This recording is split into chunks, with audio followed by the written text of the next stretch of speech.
Bonjour à tous et bonjour à tous. J'espère que vous allez bien et que votre semaine se passe extrêmement bien. Aujourd'hui, toutes les histoires sont sur un thème que vous avez choisi dans l'onglet communauté. Et oui, aujourd'hui on s'attaque sur des histoires qui se sont passées dans des asiles psychiatriques. Allez, attachez-vous, j'espère qu'elles vont vous plaire. La première vidéo sur les asiles portera sur un groupe de jeunes un peu trop intrépides qui ont été en explorer un qui était abandonné. Et ce qu'ils ont trouvé à l'intérieur était plus que ce qu'ils espéraient.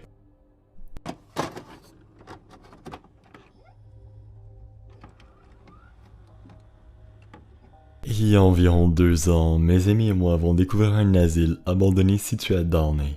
Étant des jeunes curieux de 17 ans, nous avons décidé que ce serait une bonne idée d'aller explorer cet endroit, juste pour voir ce que nous pourrions trouver à l'intérieur. Donc, un samedi soir, nous nous sommes rassemblés avec quelques autres de nos amis, et avons fait le trajet jusqu'à Downey afin que nous puissions explorer ce bâtiment par nous-mêmes. Après environ 30 minutes de route, nous étions finalement arrivés à Downey. Plus nous nous rapprochions, plus les quartiers que nous traversions devenaient de plus en plus sombres, et après encore une quinzaine de minutes, nous étions finalement à destination. Nous avons garé la voiture et grimpé à travers un trou de la clôture pour pénétrer dans le bâtiment. Pour être honnête, tout a très bien commencé. Considérant que nous avions une dizaine de personnes, on a tous pensé qu'est-ce qui pourrait vraiment arriver à un groupe de 10 personnes. Bref, nous serpentions à travers le bâtiment, en regardant tous les meubles cassés dispersés dans les chambres. Mais c'est à partir de ce moment-là que c'est devenu bizarre. Pendant que nous marchions, nous avions bien sûr une lampe de poche pointée dans le couloir. Mais alors que nous sommes arrivés à une jonction, nous avons remarqué une autre source de lumière et quelques instants plus tard, nous étions face à un groupe de 4 mecs. Dire que ces derniers étaient spéciaux serait un euphémisme. Ils avaient tous un sourire malsain sur le visage. Ces derniers nous toisaient du regard, et ils nous demandèrent si nous étions ici pour voir la chute. On leur a tous dit que nous n'avions aucune idée de quoi ils parlaient. Ils nous ont demandé de les suivre pour nous montrer, toujours avec ce putain de sourire leur fendant le visage. Nous avons directement refusé de les suivre. Et à peine eut-il entendu ma réponse qu'ils se mirent à murmurer entre eux. L'un d'eux s'approcha de moi, lentement. Sa démarche faisait flipper. Et là, je vous jure, il a sorti un putain de long couteau. Il a lentement approché ce dernier de ma joue. J'étais paralysé. Il m'a regardé dans les yeux et m'a dit « Alors, comment est-ce que tu trouves mon couteau? Il est beau, non? Ah, il est beau? » « Oui. Il est magnifique, super beau même. » Ma réponse sembla les satisfaire, et le mec recula finalement. Lui et ses compères partirent par la suite dans les profondeurs du bâtiment, toujours abordant ce foutu sourire. Autant dire qu'après cette rencontre, nous n'avions plus du tout envie de rester à l'intérieur de ce bâtiment. Le problème était que de passer par la porte principale attirerait forcément le vigile. Et oui, tous les bâtiments abandonnés en ont généralement un. Et celui-ci ne faisait pas exception à la règle. Le problème était que nous étions arrivés par l'endroit où le groupe bizarre se dirigeait, et je n'avais aucune envie de les recroiser. J'ai convaincu mes potes de partir par l'entrée principale. L'idée de nous faire racketter, ou pire dans une asile, ne nous intéressait guère. Autant dire que nous avons tous été dans la merde. Privés de sortie pour des mois, pas d'internet, de cellulaire, la totale quoi. Mais bon, au final, je préfère ça à l'alternative. Honnêtement, je peux vous dire en toute franchise que c'était l'expérience la plus effrayante de toute ma vie. Qu'est-ce qu'on aurait fait s'il n'était pas parti? Je ne sais pas ce que j'aurais fait personnellement. Et je suis content que le pire ait pu être évité. Ah là là, comment décrire cette histoire? De la chance, de la chance, de la chance, et une surdose de chance leur ont permis de s'en sortir. Notre prochaine histoire suit un personnage qui étudie en filmographie, et qui pour ce faire doit visiter des endroits abandonnés, dans ce cas présent un asile, pour y tourner des scènes. Mais disons juste que la barrière entre la réalité et la fiction n'était pas présente ce jour-là.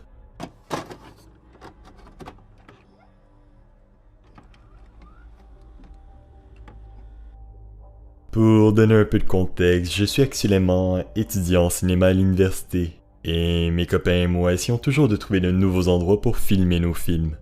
Donc tous les endroits que je cherche et explore sont abandonnés. Et ce soir, moi et mon groupe d'amis, nous étions près d'une dizaine, avons décidé de visiter cet hôpital abandonné, en bas de la rue de notre école. Nous y étions déjà allés. De ce que je me rappelle, c'était un endroit idéal pour filmer, et je devais le revérifier. Ce soir, c'était le soir. Donc, quand nous sommes arrivés, j'avais déjà mon réflexe numérique Nikon avec une lumière LED portable attachée au sommet de l'appareil photo pour repérer l'endroit quand nous sommes entrés à l'intérieur. Je n'ai malheureusement filmé aucune des rencontres, car je ne filme généralement que l'intérieur des lieux pour les scènes. Mais j'avais tout de même la lumière de la caméra allumée. J'étais en train de descendre le chemin étroit qui menait à ces murs que nous devions escalader pour monter sur le toit, ce qui nous permettait d'accéder à l'une des pièces pour rentrer à l'intérieur du bâtiment. Parce que je portais mon appareil photo et mon sac, disons juste que l'escalade était hors de question, alors j'ai essayé de trouver un chemin alternatif. Je marchais donc un peu plus loin sur un chemin étroit, et je commençais à remarquer qu'il y avait des vêtements et des chaussures qui traînaient partout. Il y avait même un sac de couchage vide. C'est à ce moment-là que j'ai constaté que nous n'étions probablement pas les seuls ici, et que nous allions probablement tomber sur quelqu'un sous peu.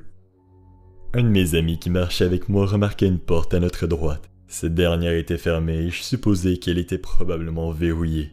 Mais bon, mon ami avait déjà la main sur la poignée de la porte et tirait sur cette dernière. Elle s'ouvrait à peine. On aurait dit que quelque chose la retenait de l'intérieur. J'éclairais l'intérieur à l'aide de ma LED. Et j'ai vu une chemise attachée à la poignée de porte. Elle avait l'air d'agir comme une sorte de serrure. Mais bon, mon ami étant comme il tira encore plus fort et finit par déchirer la chemise, et la porte s'ouvrit avec un terrible vacarme. À l'intérieur, quelqu'un dormait, et à côté de lui il y avait un groupe de personnes. Mon ami eut juste le temps de crier « Oh merde, on se barre d'ici !» et claqua la porte derrière lui. Je me tenais là un peu secoué. Je me sentais presque comme si je devais m'excuser, mais j'ai couru à la suite de mon pote. Le reste du groupe était toujours sur le toit à ce stade. Ils nous demandèrent ce que nous faisions à courir ainsi comme si un monstre était à nos trousses. Au même moment, j'entendis la porte que mon ami venait de fermer s'ouvrir en grinçant. Je n'osais pas regarder en arrière. Toute ma concentration était focusée sur le fait de courir. Moi et mon ami étions sur une partie plus élevée de la zone, loin de toute entrée menant à l'hôpital. Il y avait un petit espace que nous pouvions franchir pour atteindre le toit de l'asile où étaient mes autres amis. Un homme dans la vingtaine nous suivait. Son regard était imbu de rage et de colère. Il avançait d'un pas déterminé vers nous, traînant sur le sol une batte de baseball pleine de barbelés. À ce stade, j'éteignis ma lumière. Je gardais ma main sur mon couteau de poche, essayant désespérément de penser à quoi faire s'il continuait de s'approcher. Mais je savais qu'il n'y avait aucun moyen que je m'en sorte vivant, même si j'essayais quelque chose. Il continuait de s'approcher, et bientôt il était à moins d'1 mètre, me toisant de sa hauteur. Il me dit cette simple phrase qui me hante encore aujourd'hui. « Tu ne reviendras jamais ici. Tu ne filmeras jamais ici. Tu ne parleras pas de ce qui s'est passé ici sans quoi. La seule chose que l'on retrouvera de toi sera ta dépouille pulvérisée à coups de batte de baseball. Est-ce que tu m'as compris? » Oui, c'est promis. Nous ne reviendrons pas ici. J'étais terrorisé, je tremblais, je manquais d'air. J'étais certain que l'homme allait m'éclater la tête, mais après m'avoir prévenu, il est juste parti. Avec du recul, nous aurions probablement pu le tabasser en tant que groupe si quelque chose de mauvais s'était passé. Mais qui sait, ils étaient combien dans cette pièce? Ce qui m'a le plus effrayé, c'est à quel point ce gars était intrépide et dérangé. Il avait certainement vu plein de choses horribles, voire fait plein de choses horribles avec cette même batte. Autant dire que nous avons appris notre leçon. Homme bizarre de l'asile, je ne veux sous aucun contexte te revoir. Jamais.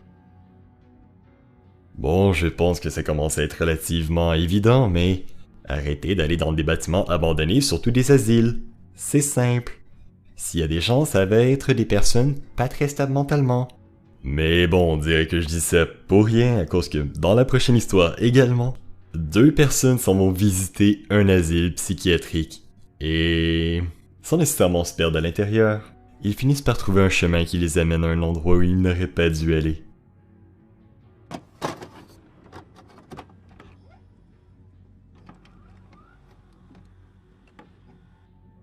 Les bâtiments abandonnés sont incroyables.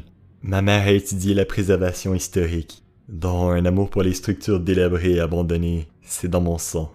Lorsque vous associez cet intérêt à mon amour de la photographie, Eh bien, vous avez tout simplement un match parfait. En règle générale, je n'entre jamais seul dans un endroit abandonné. Cela a moins à voir avec la prudence ou la peur. C'est principalement pour des raisons de sécurité physique. Quand une structure a été laissée pourrir pendant X nombre d'années, il y a bonne chance pour que vous ne puissiez passer au travers du sol si vous ne faites pas attention. Là où j'habite, il existe de nombreuses possibilités d'exploration, surtout si vous prenez 15 minutes pour traverser l'Indiana. À Richmond, sur l'une des artères principales avant de toucher le centre-ville, il y a un énorme hôpital psychiatrique qui a été abandonné depuis le début des années 2000. Je connaissais l'endroit depuis des lustres, car mon grand-père y était resté avant sa fermeture. L'année dernière, j'ai enfin trouvé le temps et l'énergie de monter avec mon ami Luc pour vérifier cet endroit. Nous sommes arrivés vers 14 heures, ce qui nous donnait environ 2 heures avant le crépuscule. Pour des raisons de sécurité, nous avions convenu que la lumière du jour était un must pour cette expédition. En entrant dans l'hôpital, il est devenu immédiatement clair que nous n'étions loin d'être les premiers à lui rendre visite. L'endroit entier avait été vidé. Il y avait des graffitis partout. Les murs abordaient des phrases réconfortantes comme « Nous vous surveillons. Quittez ma maison. Maintenant. » La majeure partie du voyage s'est déroulée sans incident. Nous avons obtenu de superbes photos et couvert quelques-unes des principales ailes de l'hôpital. Alors que nous montions progressivement dans la cage d'escalier, nous avons commencé à remarquer un motif. Ce dernier était à chaque palier et se trouvait sur les portes. Les portes étaient incroyablement lourdes. Certes, cela semblait étrange, mais nous n'y avons pas beaucoup réfléchi avant d'être au 7e étage. J'étais dans l'une des anciennes chambres à coucher, en train de tirer sur des rideaux, pendant que Luc se tenait dans l'embrasure de la porte. Soudain, un énorme bruit retentit de la cage d'escalier d'où nous venions, nous faisant tous deux sursauter. On aurait dit que le bruit venait d'en dessous de nous, comme si l'une des portes avait soudainement claqué. Le problème était qu'aucune des portes n'aurait pu claquer, du moins pas de leur propre chef.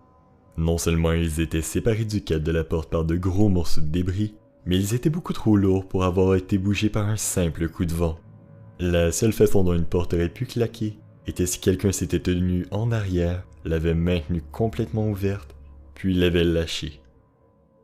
Après quelques secondes à nous regarder, nous avons décidé qu'il était temps de partir.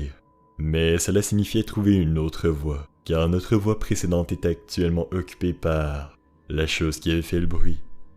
Il y avait ces petites flèches vertes peintes au pistolet dans tout le bâtiment, et sur une décision instinctive, nous avons décidé d'essayer de les suivre. Ceux de cet étage avaient tous le mot « sortie » écrit au-dessus d'eux. Ce n'est qu'après un certain moment, alors que nous suivions les flèches, que nous avons réalisé que ces dernières nous amenaient pas hors du bâtiment, comme nous l'avions cru au début. Dans notre peur et notre désir de partir le plus rapidement possible, nous avions négligé de réaliser que les flèches nous entraînaient plus profondément au centre du bâtiment. Les fenêtres devenaient moins fréquentes. Tout était sombre et humide. C'était étrange, à quel point tout était humide. Nous étions passés d'un bâtiment détruit, mais sec, à une zone tellement humide et remplie de moisissures que les murs et le sol devenaient bruns et verdâtres. Nous n'avons jamais découvert ce qui était au bout du chemin, ni qui nous menait ou nous poussait.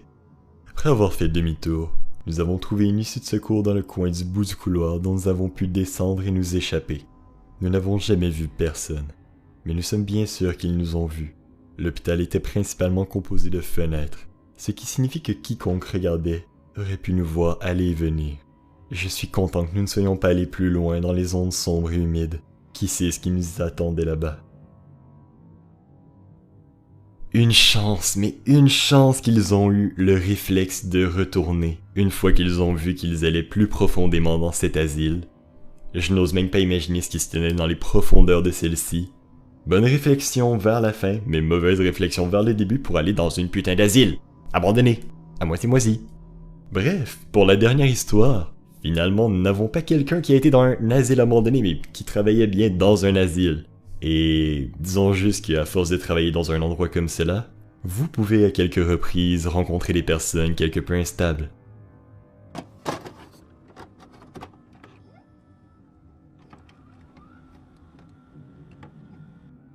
J'ai travaillé durant un certain temps dans un établissement de soins psychiatriques. J'ai travaillé là-bas avec une femme nommée Kajiri. Elle était généralement une bonne collègue, mais elle pouvait être assez intense. Elle faisait souvent des plaisanteries assez osées durant notre quart de travail commun. Il m'a fallu une éternité pour réaliser qu'elle était attirée par moi. Je ne remarque généralement pas quelqu'un qui flirte avec moi jusqu'à ce que quelqu'un me le signale 6 mois plus tard. C'est lorsqu'elle a commencé à essayer de me donner des cadeaux et des bouquets de fleurs que j'ai finalement compris. Entre nous, les choses étaient normales. Et... en fait, peut-être pas vraiment normales. Il y a eu une longue escalade de messages, de textes, de commentaires qui m'ont mis mal à l'aise. Des violations de l'espace personnel, passant par ma maison sans y être invité, traînant sur mon quart de travail des heures après le sien, des touchés non désirés, etc. Comme mentionné, je peux être relativement lent à la détente. Une fois que j'ai réalisé ce qui se passait, j'ai mis autant de distance que possible entre nous. J'ai arrêté de répondre aux appels et aux SMS. J'ai verrouillé les réseaux sociaux, parlé à d'autres collègues, tout pour lui faire comprendre quoi. Quelquefois, elle se garait même devant ma maison. Et c'est là que je m'asseyais dans mes toilettes avec la lumière éteinte pour qu'elle pense que je n'étais pas chez moi. Après quelques mois de mon acte de disparu, elle a finalement compris et a immédiatement arrêté. J'étais tellement heureux. Nous avons tous continué notre vie et vécu heureux pour toujours, non?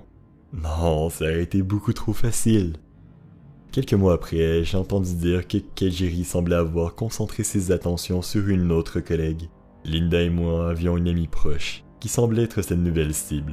Quelques mois plus tard, à nouveau, j'ai reçu un appel à l'improviste de l'amie commune que Linda et moi partagions. Sans préambule, il m'a demandé si je sortais avec Kajiri. Je lui ai dit que non. J'ai été choqué. Il avait pourtant été au courant de tous les détails maladroits de mon expérience avec Kajiri, et avait même aidé à gérer les interférences. Il m'a expliqué qu'il avait parlé à Linda, et qu'elle avait posé des questions sur ma relation avec Kajiri. L'histoire qui suit semble trop fantastique pour se produire réellement dans un véritable lieu de travail. Quelques faits saillants des histoires que Kajiri avait racontées à Linda, à ses amis et à d'autres collègues. À noter qu'elle a choisi son public très soigneusement. Linda et moi nous étions disputés au travail, contre Kajiri. 2 collègues masculins, Kajiri et moi, avons fait une orgie dans le bureau du personnel lors d'un quart de nuit. Que Kajiri et moi avons rompu après que je l'ai trompé avec un autre collègue. Pas quelqu'un des orgies, bien sûr. Selon elle, j'étais quelqu'un qui se déplaçait beaucoup, voyez-vous. Je droguais apparemment cette dernière contre sa volonté, et nous avions même prévu d'avoir des enfants, et je n'étais même pas au courant. Cette femme avait vécu un vrai feuilleton, et avait utilisé ses collègues et amis comme décor. Linda et moi l'avons dénoncée à la direction, et elle a été immédiatement suspendue. Elle a démissionné 2 jours plus tard. Malheureusement, les ressources humaines ont décidé qu'ils devaient poursuivre leur enquête sur l'allégation selon laquelle j'avais fait une orgie au travail. Parce que oui, c'était totalement plausible et pas du tout inventé par une folle. J'ai quitté ce travail 1 mois plus tard moi-même. Et quand j'ai été interviewé pour mon nouvel emploi, devinez qui avait été interviewé une demi-heure avant moi? Et le pire, c'est qu'à l'époque, il cherchait à embaucher 2 personnes. Fort heureusement, il n'a pas obtenu le poste. Mais il y a eu 2 ouvertures depuis, et elle a postulé pour chacune d'elles. Je suis terrifié à l'idée de la rencontrer à nouveau. Il s'est avéré qu'elle a des antécédents de traitement psychologique en milieu hospitalier pour un comportement délirant, et était connue pour être obsédée par les personnes qu'elle aimait. Selon Fessy, sa petite amie actuelle, réelle par réelle qui sait, elle sait toujours où j'habite. Je ne veux jamais la revoir. Par pitié. Ne me retrouve pas. Et oui, je ne vous ai pas dit que ça allait être quelqu'un qui était hospitalisé dans l'asile qui allait être instable, mais bien un membre du personnel de l'asile qui allait l'être. Petit twist dans cette histoire. Et c'est ce qui va mettre fin à ces petites histoires sur les asiles. J'espère que ça vous a plu. N'hésitez pas à me dire comment vous avez trouvé ça dans les commentaires. J'apprécie toujours de les lire. Bref, merci d'avoir regardé la vidéo. Et n'hésitez pas à la partager si elle vous a plu. Allez, ciao!